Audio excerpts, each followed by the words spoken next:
Hey everybody, this is Chase here with Upper Valley Honda, going on a test drive in our 2021 Honda Passport Elite, which of course is quite familiar to myself. First couple things I noticed that you would be able to if you were on the drive. Favorite one being just overall comfort. It's a very smooth, high quality ride. As we're traveling right now, we're at around 45. You can't really tell a difference in 45 to 15 to 0. So the suspension does a really great job of absorbing any of the road impact that you might have. Quietness, you can hear me pretty clearly right now. The acoustic glass all around the car is helping that be the case, making it nice and quiet inside, eliminating all road noise. We do have onboard navigation in this car, so although I know where I'm going at the moment, if I didn't for some reason, I do have Garmin maps available to me on the fly. Always handy too if you're in an area where you don't necessarily have cell phone signal. Temperature-wise, I'm feeling pretty comfortable. I would like to think that that's because of our tri-zone climate control system. So we don't have anybody in the rear right now. We have that shut off. But I personally like it to be a little cool while I drive. Seems like my coworker here likes it to be a little more of a room temperature. So both of us are nice and comfortable right now. Don't necessarily have to conflict over who's going to win on the controls for the air conditioning. I do have a wireless charging pad down here, so if I needed to charge my phone, I would have the ability to do so without having to plug anything in, but I do have Apple CarPlay access here as well, which not only will charge my phone, but of course make everything available to me up on the main screen. Our transmission here is a little bit different than what people are used to. It's our push-button transmission. This is quickly becoming a little more common within Honda's vehicles. Our Pilot, Passports, and Ridgelines have all picked this up by now, as well as our hybrid CR-Vs.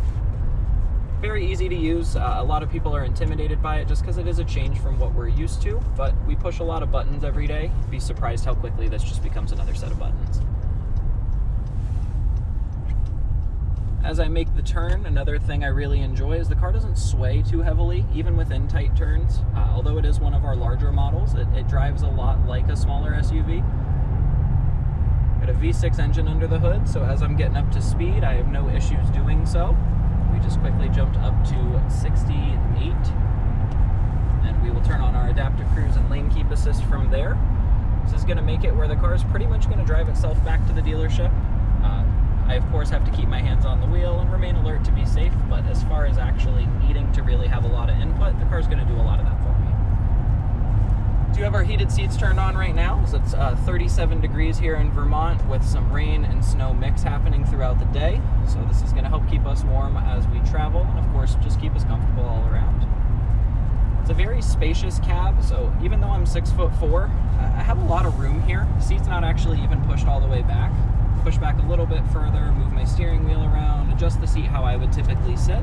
There's not really any position I'm going to find myself uncomfortable in. Another handy feature for interstate specifically, we do have our blind spot monitoring. You'll see that turn on here in just a moment. So that's telling me that this gentleman was in my blind spot. Now that he's passed me, it's letting me know that it's safe for me to move over. Now, had I turned on my turn signal while he was there, the car would have notified me that he was there and suggested that I didn't do so at this time. We're also going to see our adaptive cruise control come into play now that he's pulled in front of me. So although I have the cruise control set a little bit higher speed, my car did slow down and is now matching his speed as we accelerate. Looks like he's going a little bit faster than I want to, so I'm going to turn back down, but pretty cool that the car kind of does all the thinking for me. Well, a lot of controls on the wheel itself. So right side's primarily going to be our safety features. The Elite trim level does have our heated steering wheel, so I am going to go ahead and turn that on.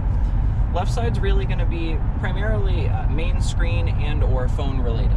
So if I had my cell phone paired, which I do typically in my personal vehicle, but not in this one, I could make phone calls, use Google Assistant, use Honda Assistant. I really just have a lot of ways that I can interact with others and my cell phone without ever having to remove my hands from the wheel. Up on the dashboard itself, it's customizable, so I find that I often prefer this screen just so I can see how many miles I have left until I'm out of gas, but there's a whole lot of options here. I really like in winter or rainstorms this screen. This is our all-wheel drive torque screen, so this can tell me how the wheels are actually applying torque to the ground at the time. I really enjoy this because in bad weather, it lets me know which tires are actually reacting to what I'm asking the car to do, so it lets me know how much traction is actually available underneath me. Final thing I'd point out is just our 4 different drive modes. I talk about these a lot because to me it's really the game changer of our all-wheel drive system. So we have normal, snow, mud, and sand. I very rarely use the mud mode. I did go off-roading in my Passport once just to see how it did, and I was impressed with the capabilities. But snow mode more particularly is what your average driver is going to find to be a convenient feature to have. What it's going to do is, much like the car itself, it's going to change how torque's applied to the wheels. So primarily from a standstill and snowy weather, it's going to help get the car moving again.